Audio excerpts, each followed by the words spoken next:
today we are practicing the art of communication here at the Beaux-Arts de Paris using all of the material of the school.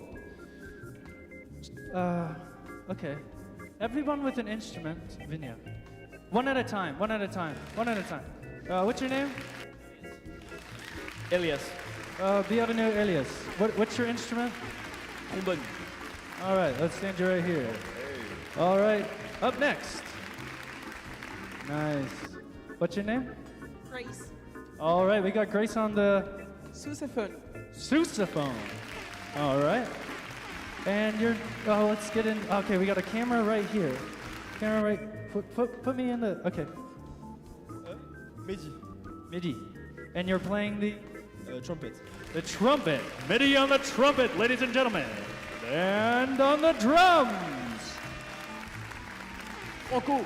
Franco. Oh, and Enis on the drums. Fais le bon, wait. Okay, hold on. We'll place you in it just a second. Come. What do I have to say? My name is Clara. Cara playing the saxophone. Alto sax? Alto. The alto sax. All right. All right. Flavie. Tuba. The tuba. Flavie on the tuba. And we have Maxime on the tuba.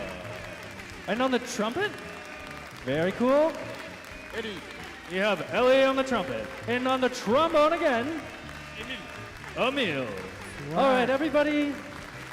Okay, can we have the drums to the back a bit? And maybe the saxophone over here with the horns? I don't know. How do you arrange? Does anybody know about arrangement of a band? It's all about acoustics. Acoustics. I think it's All right. about right. Let's I'll count you guys off. Already? Do you know what song you're gonna play? How do you? Yeah. All right. Ready? Let's Let's cut the music.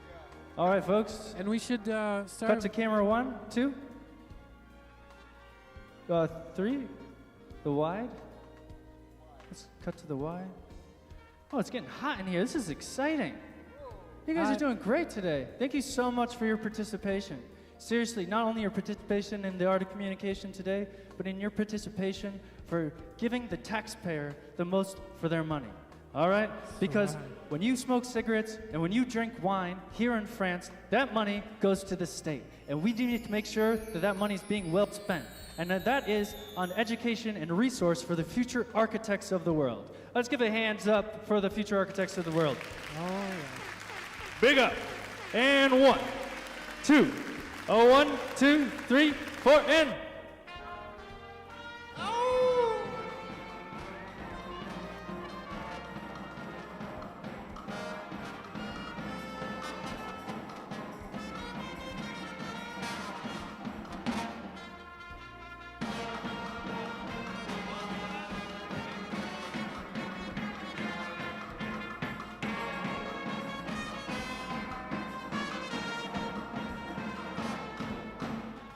We need more sign.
Yo, thank you so much.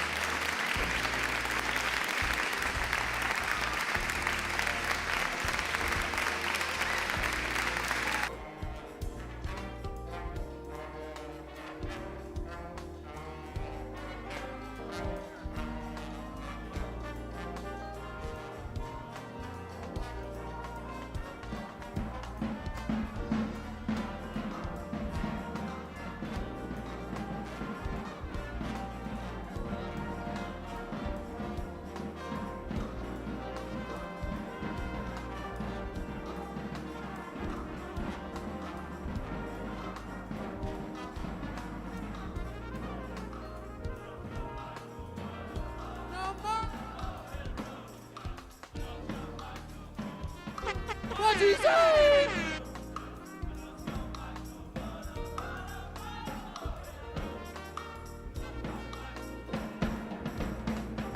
Oh woman, don't treat me so mean. You're the meanest old woman I ever seen. I guess if you say so.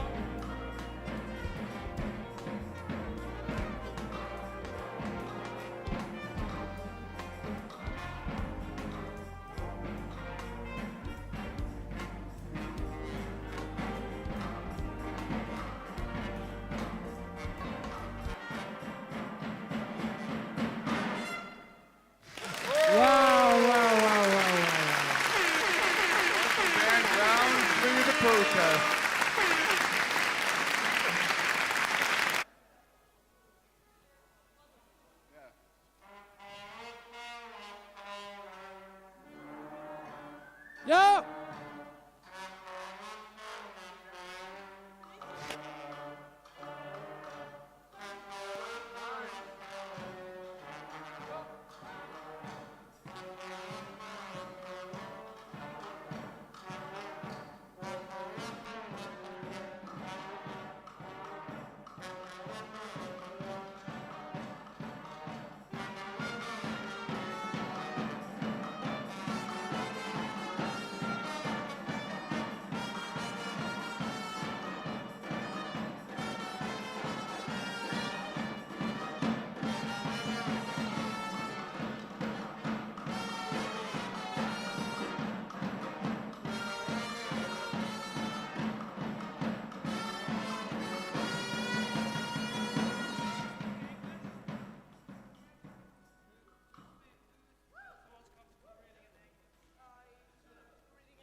Congratulations.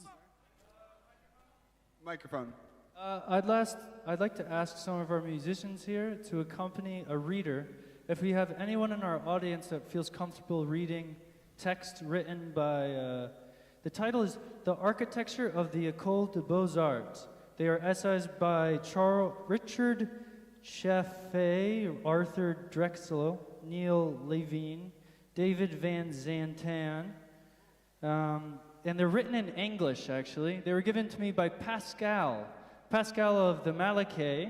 Mr. Pascal is an adorer of the Art Deco movement, and we'd like to ask maybe a trumpet or like something, like something. You see what I'm saying?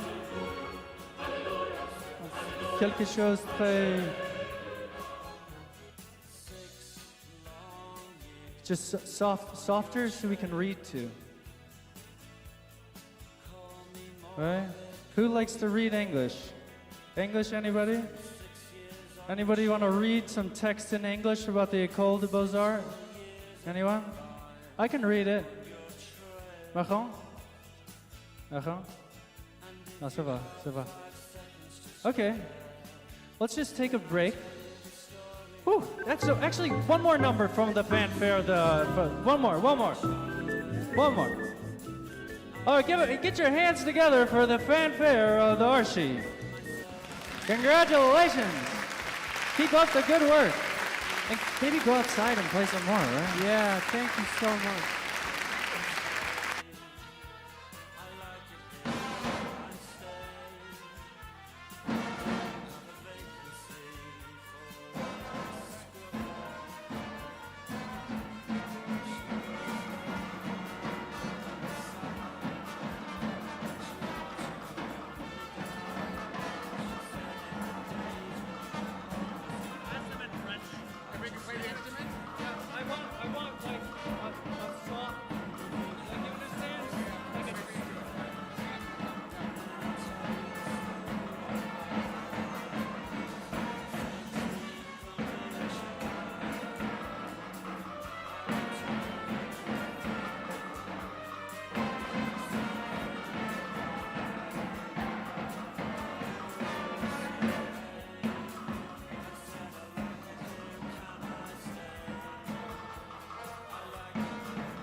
si quelqu'un peut lire ça en anglais, et vous, tu fais des musiques en derrière, très calme, si c'est possible. Are you gonna read Très Theo? calme. Moi, I thought they said they moi four. that's why I told Nous, I'll read. You want to read? And après, on fait des... Kyle Keith will read a poem for us all. No, Louis va lire, tu fais la musique en derrière. Louis, Kyle, il va faire une histoire. Et après, tu fais la musique derrière. Ouais, comme ça. Et lui, OK? All right. Okay. And maybe let's get some signs in here. What? Oh my God. It's hot in here. Let's change the background. Does anybody use a computer? Does anybody use Photoshop? Anybody? Right now? Yeah, can you change the... Ah. Actually, Luca, how about you read for a second? Hold on. Let's, okay. Oh, it's hot in here. What should we read? The romantic idea of architectural legibility. Architectural composition at the École des Beaux-Arts. That looks good. Teaching of architecture at the École des Beaux-Arts. Numbers, page 61. This is written by Richard Chaffee. Let's see.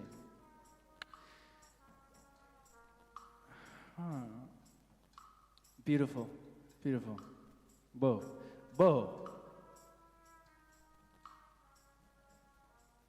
There's 61, the architecture of the architectural composition. Sites and sites. Here at the École des Beaux-Arts de Paris, we don't do much reading. It's difficult. Oh yeah, that looks like it. Oh, might as well get yourself a beer, fais comme chez toi. I'm quite dyslexic, so let's see how it goes. The Académie Royale d'Architecture. The École des Beaux-Arts de Paris taught architecture from 1819 until 1968. The school was not newly formed in 1819. However, rather it had been transformed between 1793 and 1819. I'm not French, but I think there's some cultural significance to those dates. I don't know, right?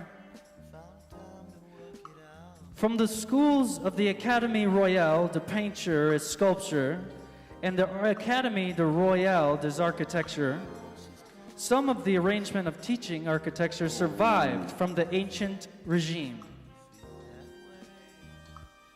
Royal academies proliferated during the reign of Louis XIV. Royal academies proliferated during the reign of Louis XIV, for they were one of Colbert's means of centralizing the power of the king. In 1635, during the reign of Louis XIII, Richelieu had sent the president of the Académie Française a gathering of literary men who were composed of a dictionary of grammar and thus to regulate language. This must be around the time where they made it illegal to speak Occitan, Breton, all of the lost languages of France. Huh. Where are we? Okay, something. In 1648, Mazarin founded the Académie Royale de Peinture et Sculpture. And then in the 60s, Colbert Mazarin, successor to the minister of Louis XIV, established a number of them. In 1661, the Académie Royale des Danses. In 1663, the Académie Royale des Inscriptions des Belles Lettres for the historic scholarship in archaeology. In 1666, the Académie Royale des Sciences. Also in 1666, the Académie Royale de Music. Wow, cool. Very cool. That's a long time ago. Wow. Huh. If anybody else can read, We can I have would a love round- to take We have, turns. we have Come a here, new come here, come musician. here. We got Luca coming up. Give a round of applause, everyone.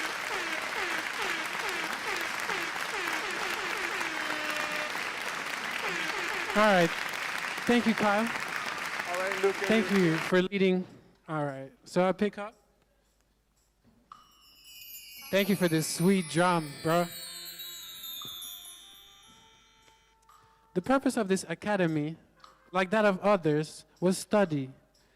Eminent architects whom the king had named academicians met once a week to share their learning. Their discussions were intended to solve architectural problems. Records of the Academy's meetings were kept from the first, for it was assumed that these conferences would bring forth a more exact knowledge and more correct theory. The Academy would thus increase the glory of the king. More specifically, it often was asked to advise him on matters concerning royal buildings. So that young architects of the realm might benefit from its studies, the Academy conducted a school.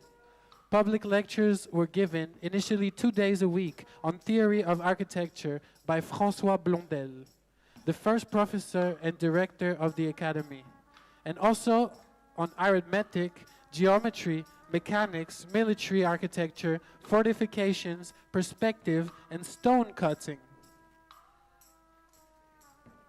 Word.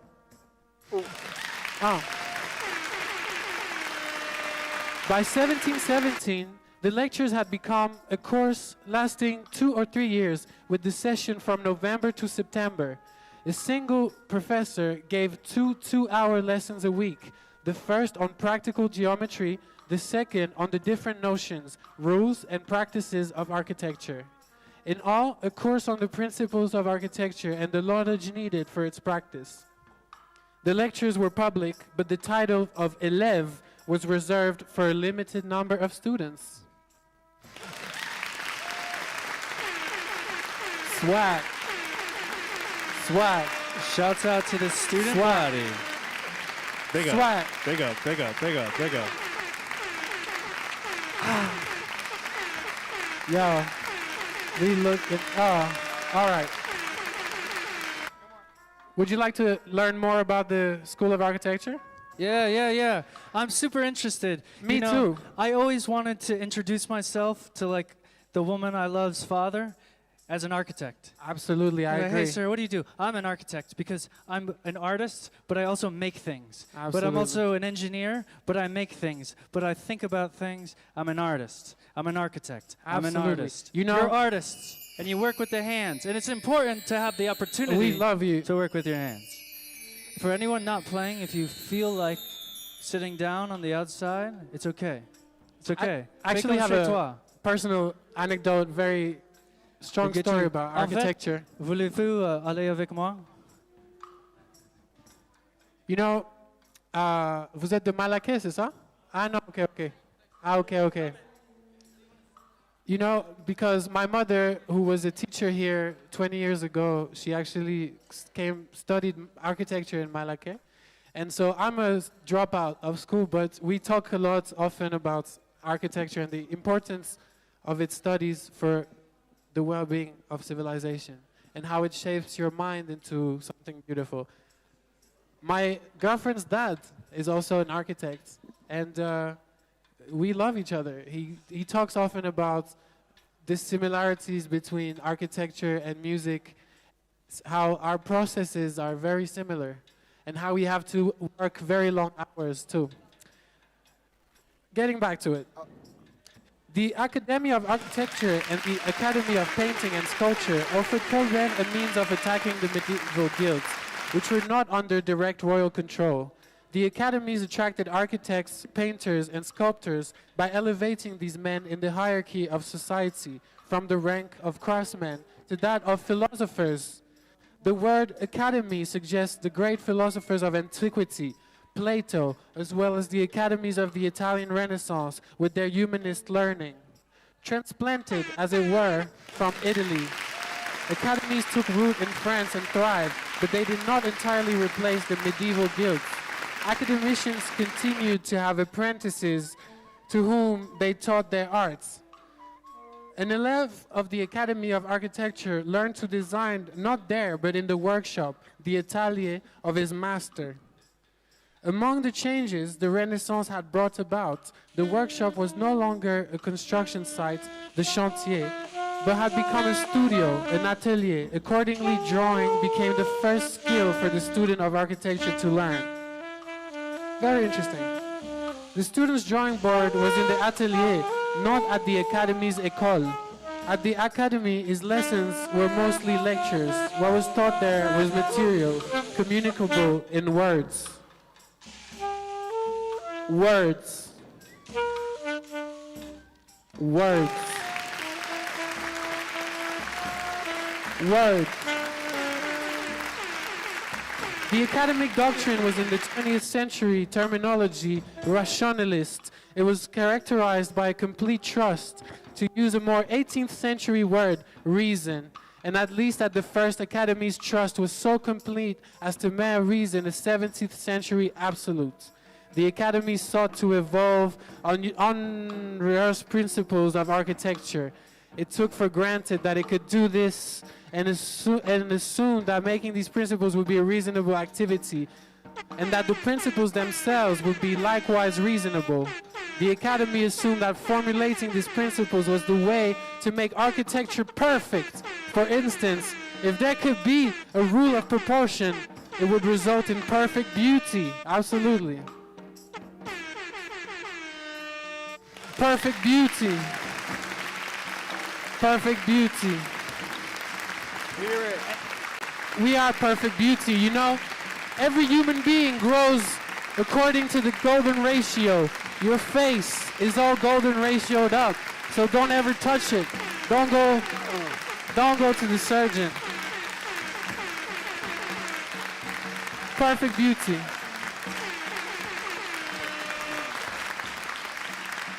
The touchstone of these principles were that had long been regarded as the best examples for proportion, the 5 orders. In general, the greatest buildings and texts of Roman antiquity and the Italian Renaissance. All of these reasons materialized, yet on close inspection, the Academy found even them not beyond criticism. Late Renaissance, as well as some Roman architects, was accused in the Academy of being insufficiently reasonable, of being libertine. Thus, Palladio took liberties with the profiles. Liberty. Liberty with your profile. It is in early years the Academy was Platonist in its belief in absolutes. Of course, the members were not all of one mind on questions of doctrine. They could never resolve the problem of whether beauty is absolute or capable of change. When the argument arose at one of the first meetings, most of the academicians supported François Blondel, not Claude Perrault, and the Academy founded its aesthetic on the unchanging. It never was interested in the transitory, for instance, in decoration. Decoration. As Nietzsche said, music is decorating silence. Silence. François Blondel stamped his personality on the new Academy. As a Platonist, he believed in universals and thus in the teachable doctrine. Having been trained in the mathematics of military engineering, his own mind was rational and systematic. So was his teaching, which he made available to posterity by publishing his Cours d'Architecture. He built little, yet his rationalism and his belief in the eternal validity of classical models can be seen as his best-known work, a triumphal arch, the Porte Saint-Denis, in 1671. Strasbourg Saint-Denis.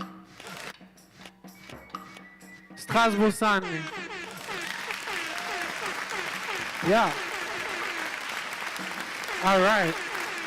So, La Porte Saint-Denis is on the right side of the river.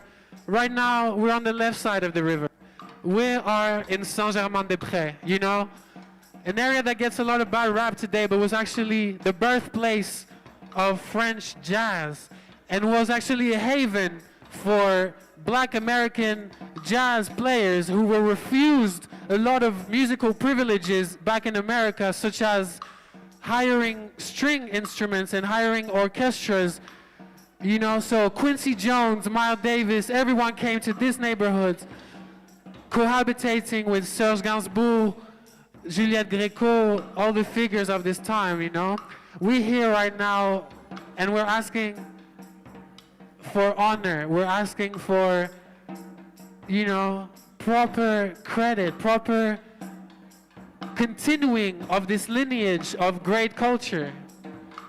We're in the left bank. We shouldn't be asking for money from the government. What the fuck are you doing, Macron? What Yo, shouts out to the preservation and the revival of the Rive Gauche. I stand for the left bank, my birthplace. I was born and raised in it. I had this privilege. These groups, these marching bands have been blessing the Beaux-Arts de Paris. They've been blessing the streets of Paris for centuries now. And this is a tradition we uphold and we renew and we innovate live on YouTube for all of you right now. This is a blessed day. This is a blessed day for the left bank. This is a blessed day for the whole world. This is a blessed day for the National School of the Beaux-Arts de Paris. My mother was a teacher here and she would be proud. Oscar Wilde. Hold on, test. Oscar Wilde lived and died 1 block away from here. Picasso lived 2 streets away from here. This is the place to be. We are so lucky. We are so blessed. Word. Test. 1, 2. Luca to the mixing table. Thank you. Luca, if you don't mind just regulating our levels. There's a thing in audio engineering, something called redlining, and it creates a lot of distortion. And what we're hearing live is not what the people at home are hearing. God knows if anybody's watching this on the internet right now, but it's being recorded. It's being recorded by a company called Alphabet. Big up to our sponsor, YouTube, today. Thank you for distributing information freely. I didn't go to school necessarily, but I learned a lot off YouTube, and you can too. If you have any questions in life, consult Google or YouTube. The information and education is free to you. But something that you can't learn on YouTube is how to work with your hands through experience and apprenticeship, which is extremely important for architects because the divide between the private contractor and the designer is far too large. We cannot continue to see buildings built in the style like 3D printed SCAD renderings. Let us see angels in the decorate. Anyway, back to the music, folks. Back to the music. Where were you reading? Stand by. Excuse me. Gorgeous. And 1, and 2, and 3, and 4, and the suppression of the academy and the reemergence of its school. During the revolution, the royal academies were suppressed. The struggle against them was led by the painter Jacques-Louis David, who lived from 1748 to 1825. From whom the Academy was the Académie Royale de Peinture and Sculpture, because of his obstinance that had began in 1789 as a complaint by some young painters and sculptors who became in 1793 an onslaught by the revolutionary government against all the academies. The Académie Royale d'Architecture was never at the center of this struggle. And there is evidence that David approved of the work of the professor of architecture. Yo, shouts out to the First Republic.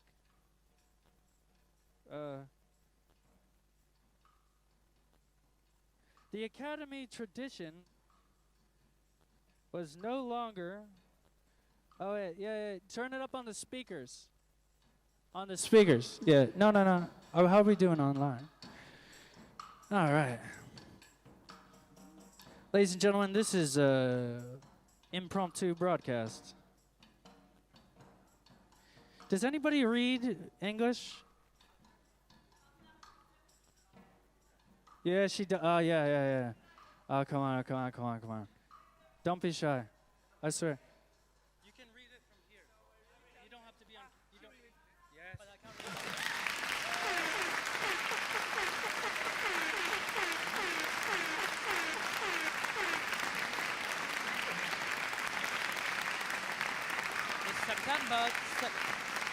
In September 1789, 7 months after the creation of the National Assembly and the fall of the Bastille, dissatisfied young artists issued a pamphlet to make public their serving grievance. Pardon. They demanded the students to be permitted to sketch from classical antiqual models, and the professors ages be excluded from the academic special classes for medal winners. The province was impolite, calling the officers of academic blind protectors of rapid mediocrity. It was out of order for the officers, and the responsibility of governing the academy as students were expected to stay in their place. Thank you very much. David, who had been accepted into the academy in 1783, took up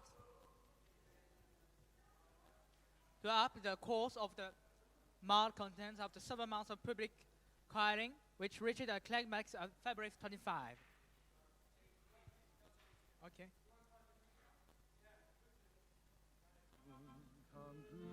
When some of the districts decided before the Paris Commune and announced that the Academy of Painting and Sculpture are opposed to equality and liberty, the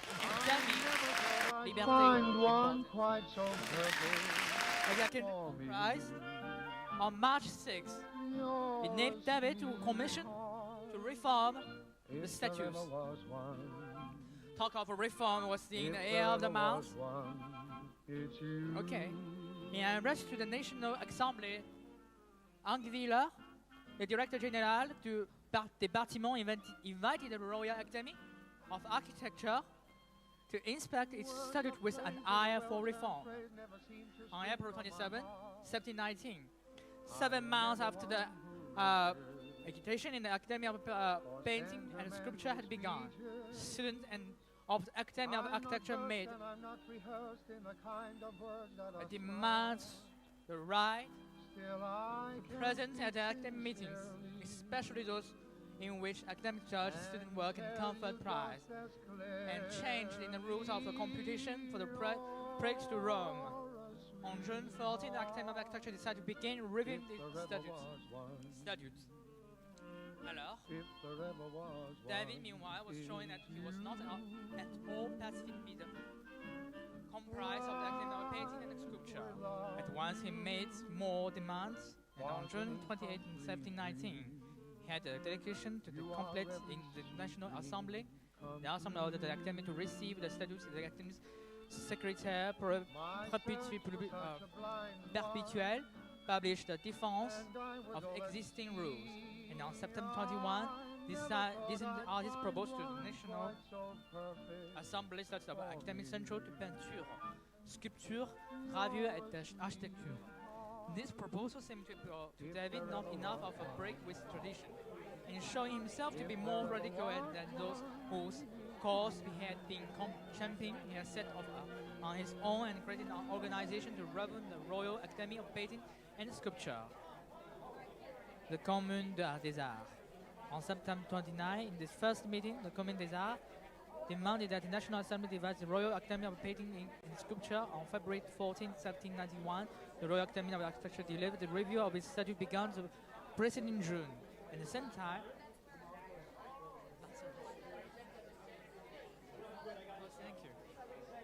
Les Arts, like just 5 months earlier by the independent sculpture.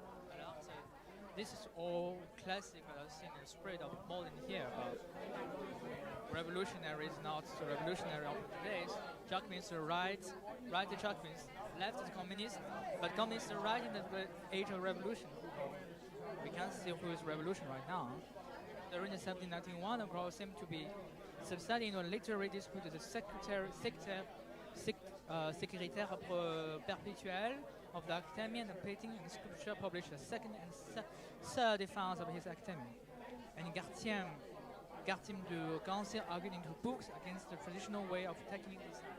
But, well, that seems very revolutionary in that time, but we can't see these things in fall. Because if you have to paint those kind of revolutionary heroes in your painting, have a grand sculpture in a building, that would be absolutely conservative and reactionary of our days. When we have these already the modern movement, well, times change. Who knows what will happen next in the era of 21st century, excuse me. Les charlatans mondains, ou lettres sur le charlatanisme académique. David, however, wanted more action. And on August 19, 1791, he sent to the National Assembly a letter which other academics also signed, claiming that the public exhibition of academics in painting the sculpture maintained the academics' privilege of excluding Venice. The Academy would not fight. 2 days later, to open a salon for all artists. And last month of the year, the Academy of Architecture témoin into the municipality of Paris about state of academic schools are seen to loyalty to the king. Actually, makes him have felt sure that clamorous literature of description were awful. I'm sorry for my English, but It was beautiful. Thank you. Hey, wait a second.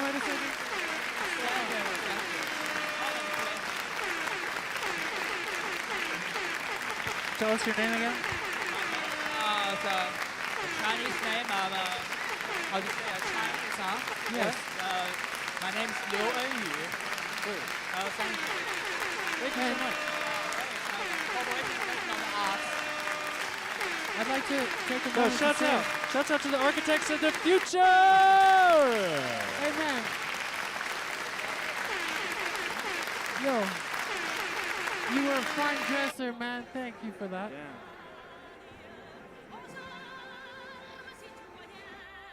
Nice. Turn that one up.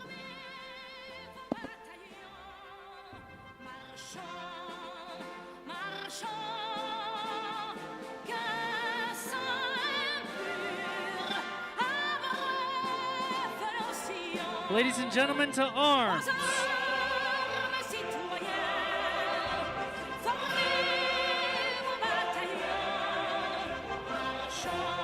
It may be your national anthem, and maybe being patriotic isn't that fashionable, but revolution sure the fuck is cool. Change. Bars. Big up. Shouts out to the First Republic. Roger de Lille, who wrote La Marseillaise. We thank him.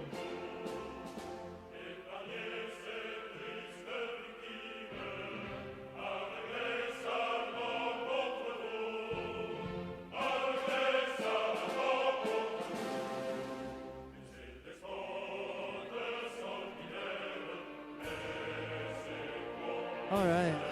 Shit. Should we set a couch up and just chill for a second? That sounds great. That was intense. Let's clear the set. Palo Santo. Yeah, let's clear the set. Yo.